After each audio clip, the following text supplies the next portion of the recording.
Hi, நம்ம சேனலில் video click பண்ணி பார்க்குறவங்க எல்லாருக்குமே தேங்க்யூ ஸோ மச். இன்றைக்கி நம்ம வீடியோ எதை பற்றி இருக்க போகுதுன்னு பார்த்தீங்கன்னா, எல்லாருமே சொல்கிறது என்னங்க, எக்ஸ்பெக்ட் பண்ணால் நமக்கு லைஃப்பில் கஷ்டம் தான். அதனால் யாருக்கிட்டையுமே எதையுமே எதிர்பார்க்காதீங்க அப்படின்ட்டு சொல்கிறாங்க. ரொம்ப ஈஸியாக சொல்கிறாங்க. ஆனால் எப்படி அப்படி ப்ராக்டிக்கலாக இருக்க முடியும்? யோசித்து பார்த்தா எக்ஸ்பெக்ட் பண்ணாமலாம் நம்மளால் ஒருத்தர்கிட்ட இருக்க முடியாது. ஒரு ஒரு நபர்னு கிடையாது. எதிர்பார்ப்பே இல்லாமல் எதையுமே எதிர்பார்க்காம நம்மளோட லைஃப் அப்படிங்கிறது மூவ் ஆகாது. அதை நம்ம நல்லா புரிஞ்சுக்கணும். ஏன்னா இன்னைக்கு எதிர்பார்க்கறனால தான் ஏகப்பட்ட பிரச்சனை அப்படின்னு நமக்கே தெரிஞ்சா கூட இனிமே நம்ம யாருக்கிட்டையும் எக்ஸ்பெக்ட் பண்ணக்கூடாது. இனிமே நம்மளை தான் நம்ம செல்ஃப் மோட்டிவேட் ஆகிக்கணும். இல்லை யாரை பற்றியும் பெருசாக கன்சிடர் பண்ணக்கூடாதுன்னு நம்ம என்ன நினச்சாலும் அது எல்லாமே ஒரு கொஞ்ச நாளுக்கு தான் வரும். திரும்ப அகைன் பழைய சோனுக்கே போயிடுவோம். யார்கிட்டையாவது வழக்கம் போல் அவங்கக்கிட்ட எக்ஸ்பெக்ட் பண்ணுறது, இவங்ககிட்ட எக்ஸ்பெக்ட் பண்ணுறது, அவங்க நமக்கு இதை செய்வாங்கன்னு நினச்சிருப்போம், செய்ய மாட்டாங்க, உடனே கோவம் வந்துடும். ஸோ வருத்தம், கோவம்னு இப்படி எல்லா நெகட்டிவிட்டியுமே இந்த ஒரு எக்ஸ்பெக்டேஷனால் வருது இல்லையா? அதை கண்டிப்பாக நிறுத்த முடியாது. அப்படி நிறுத்தணும் அப்படின்னு நீங்கள் நினச்சிங்க அப்படின்னா அது ஒரு ஸ்டெப்பு. அதை நீங்கள் மாற்றி பண்ணாலும் திரும்ப பேக் போயிடுறேங்க, நான் கொஞ்ச நாள் தாங்க அப்படி இருக்க முடியுது அப்படின்னு நிறைய பேர் சொல்கிறவங்களும் நான் கேட்டிருக்கேன். அதுக்கு என்ன பண்ணலாம், அதுக்கான ரெமெடி என்ன அப்படிங்கிறத வீடியோவில் போய் பார்க்கலாம்.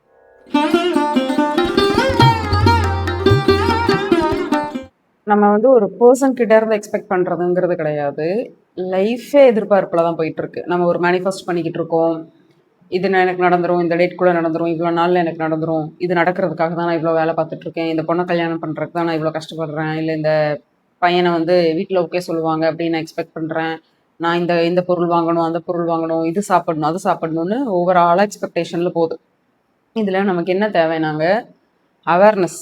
என்னங்க இப்போ பார்த்தாலும் அவேர்னஸே சொல்கிறீங்க, போர் அடிக்குது அப்படின்னா, போர் அடித்தாலும் வேறு வழி இல்லை, நமக்கு பசிக்குது அப்படிங்கிறதுக்காக டெய்லி தானே சாப்பிட்றோம். எனக்கு போர் அடிக்குதுன்னு நினைக்காது நம்ம சாப்பிடாமல் இருக்கோமா? கண்டிப்பாக இல்லை.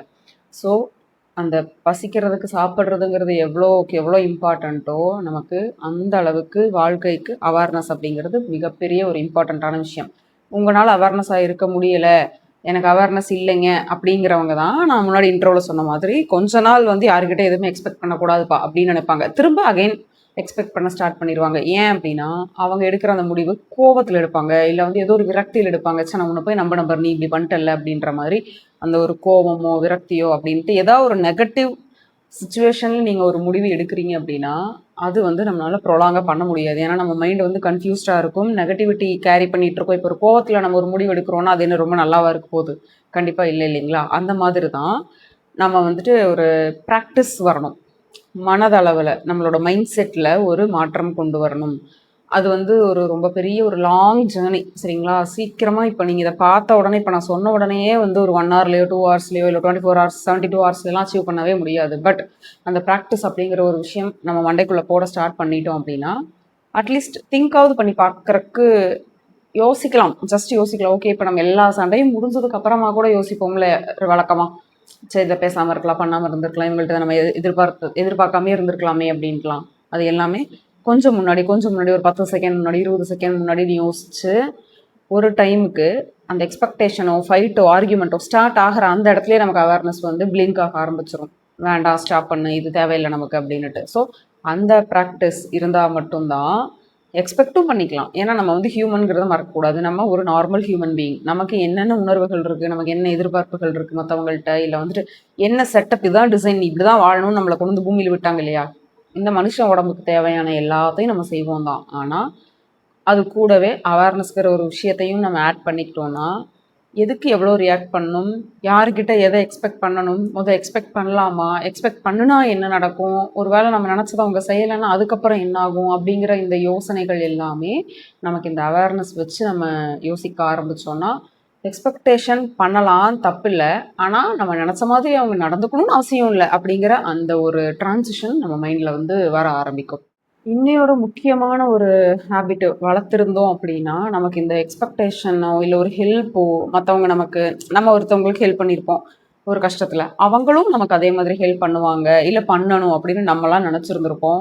அன்ஃபார்ச்சுனேட்லி அவங்களால அந்த ஒரு விஷயத்த பண்ண முடியாமல் போகும். உடனே நம்ம என்ன பண்ணுவோம், ஒரு 4 பேர்த்துக்கிட்ட சொல்லி புலம்புவோம். அவன் கஷ்டத்தில் இருந்தான் தெரியுமா, நான் அவனுக்கு ஹெல்ப் பண்ணி அன்றைக்கி அவனை நான் தான் காப்பாற்றினேன், இன்றைக்கி நான் இப்படி இருக்கேன், என்னை விட்டுட்டான், இவன் வந்துட்டு இவனுக்கு பண்ணியிருக்கவே கூடாது, நான் வந்து ஒரு தப்பான ஆளுக்கு ஹெல்ப் பண்ணிட்டேன் அப்படி இப்படின்ட்டு அவங்கள பற்றி ஜட்ஜ் பண்ணி நீங்கள் பண்ண ஹெல்ப்பையும் வந்துட்டு நீங்களே அதை அந்த நீங்கள் ஒருத்தவங்களுக்கு உதவி பண்ண விஷயத்த நீங்களே சொல்லிக்காட்டி அதையுமே மோசமாக்கி ஒரு கிரிட்டிசிசம் பண்ணிட்டு இதெல்லாம் யார் பண்ணுவாங்கன்னா, யார் வந்து பீப்பிள் ஜட்ஜிங் பண்ணிக்கிட்டு இருக்காங்க. யாரை பார்த்தாலும் ஜட்ஜ் பண்ணுறது, இல்லை யாரை பார்த்தாலும் யார்கிட்டயாவது ஏதாவது ஒன்று எதிர்பார்த்து நின்றுக்கிட்டே இருக்கவங்களோட மைண்டு வந்து இப்படி தான் ஒர்க் பண்ணும். ஸோ நீங்கள் அந்த ஜட்ஜ்மெண்டல் ஜோனுக்குள்ளே இல்லாமல் எல்லாரும் அவங்கவுங்க லைஃப்பை வாழ்ந்துட்டு இருக்காங்க.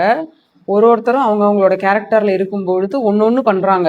அப்போ வந்து இங்கே அந்த பட்டர்ஃப்ளை எஃபெக்ட்னு சொல்லுவாங்க இல்லையா, எங்கேயோ ஏதோ ஒன்று நடக்கிறதுக்கு நமக்கு இங்கே பாதிக்குங்கிற மாதிரி யாரோ எங்கேயாவது ஏதாவது ஒன்று பண்ணாங்கன்னா நமக்கு இங்கே ரிஃப்ளெக்ட் ஆச்சுன்னா அதை ஹேண்டில் பண்ணுறக்கும் அதை அக்செப்ட் பண்ணிக்கிறதுக்குமான அந்த பொறுமைங்கிறது ஜட்ஜ் பண்ணாமல் இருக்கணும் நம்ம யாரையுமே. அவங்களுக்குன்னு ஒரு சூழ்நிலை இருந்திருக்கும், அதனால தான் அவங்க பண்ணியிருப்பாங்க. நியாயமே இல்லாமல் இருக்கட்டும், எப்படி இதை பண்ணியிருப்பாங்க, இதுக்கு போய் என்ன ஒரு நியாயம் சொல்ல முடியும் அப்படின்னு நீங்கள் எவ்வளோ யோசித்தாலும் நியாயமற்ற விஷயத்தில் கூட நீங்கள் நடுநிலையாக ஜட்ஜ்மெண்ட் பண்ணாமல் இருக்கிற அளவுக்கு நீங்கள் உங்களோட மைண்ட் செட்டை வளர்த்துருந்தீங்க அப்படின்னா உங்களுக்கு அந்த எக்ஸ்பெக்டேஷனுங்கிறது பெருசாக தெரியாது. இப்போ என்ன சொல்லியிருக்கேன், எக்ஸ்பெக்ட் பண்ணுங்க, எதிர்பார்க்கறது தப்பு கிடையாது. யார் தெரியுமா எதிர்பார்ப்பாங்க, நீங்கள் என்கிட்ட ஒரு விஷயம் எதிர்பார்க்குறீங்க, அதை நான் பண்ணாமல் போயிட்டேன், இல்லை வந்து பண்ண முடியாமல் போயிடுச்சு, நான் பண்ணணும்னு நினச்சா கூட என்னால் பண்ண முடியலங்கும் பொழுது நீங்கள் அதை புரிஞ்சுக்கணும். ஓகே, இவங்களால பண்ண முடியலை அதனால் இவங்க பண்ணலை, இல்லையா நான் பண்ணக்கூடாதுன்னே இருக்கேன் வேணும்னே பர்பஸாகவே பண்ணலை அப்படின்னா ஓகே, அவங்க நம்மளுக்கு பண்ண வேணாம்னு நினச்சிட்டாங்க அதனால் பண்ணலை, இவ்வளோதான். அதில் அதை தாண்டி அடுத்தடுத்த லைனுக்கு நீங்கள் போகாமல் ஓகே நம்ம இதை எக்ஸ்பெக்ட் பண்ணோம், இதை நம்ம கேட்டோம், அவங்களால பண்ண முடியலன்ட்டாங்க, okay that's fine that's good அப்படின்னு சொல்லிட்டு உங்களால் ஈஸியாக அந்த ஒரு நபர் மேலேயோ இல்லை அந்த ஒரு பொருள் மேலேயோ அட்டாச் ஆகாமல் உங்களால் விலகி உங்களோட அடுத்த வேலையை பார்க்க முடியுதுனாலே நீங்கள் ஒரு நல்ல மைண்ட் செட்டில் இருக்கிறீங்க, நல்ல ஒரு மெச்சோர்டு மைண்ட் செட்டுக்கு வந்துட்டீங்கன்னு அர்த்தம்.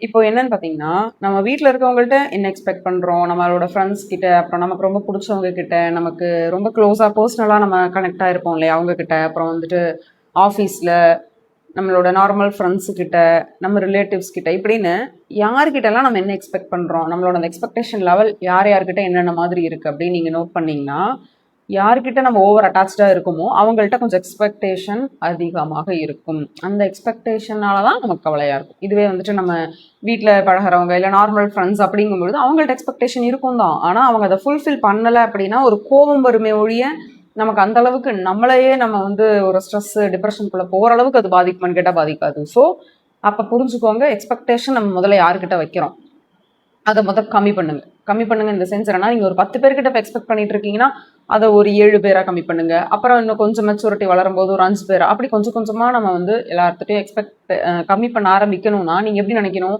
அவங்க உங்களுக்கு தேவையானதை செய்ய இந்த பூமிக்கு வரல, அவங்க உங்களுக்கு பிடிச்சது செய்யறதுக்கும் உங்களோட எக்ஸ்பெக்டேஷனை ஃபுல்ஃபில் பண்ணுறதுக்கும் அவங்க இங்கே வரல, அவங்க லைஃப்பை வாழ வந்திருக்காங்க அப்படின்ற மாதிரி ஒரு புரிதலுக்குள்ளே நீங்கள் போகும்பொழுது என்னாகும், எக்ஸ்பெக்டேஷன்ஸ் கம்மியாகும். இதை முதல் யாருக்கிட்ட நீங்கள் இம்ப்ளிமெண்ட் பண்ணலான்னா, உங்களோட பேரண்ட்ஸ் கிட்ட, ஃப்ரெண்ட்ஸ் கிட்ட, சிப்ளிங்ஸ் கிட்ட, இந்த மாதிரி நம்ம ரெகுலராக அந்த பர்சனல் கனெக்ட், ரொம்ப பெஸ்ட் ஃப்ரெண்டுங்க எனக்கு இவங்க வந்து என்னோட லவ்வர், இவங்க என் ஹஸ்பண்ட் ஒய்ஃப் அப்படின்னு நம்ம ரொம்ப கனெக்டாக இருக்கவங்கள விட்டுட்டு நார்மலாக சில பீப்புள் வச்சுருப்போம் நம்ம, அவங்கள்ட்ட இருக்க எக்ஸ்பெக்டேஷனை கம்மி பண்ண ட்ரை பண்ணிங்கன்னா முதல்ல அது உங்களுக்கு ஒரு எக்ஸ்பீரியன்ஸ் ஆகும். ஓகே, எக்ஸ்பெக்டேஷனை கம்மி பண்ணுறோம், அதுக்கு மாற்றி நம்ம இப்படி நினைக்கிறோம் அப்படின்றது. இன்னொன்று, எக்ஸ்பெக்ட் பண்ணுறது தப்பு, இது வந்து ஒரு கில்ட்டியான விஷயமான்னு கேட்டால் அப்படியெல்லாம் கிடையாது.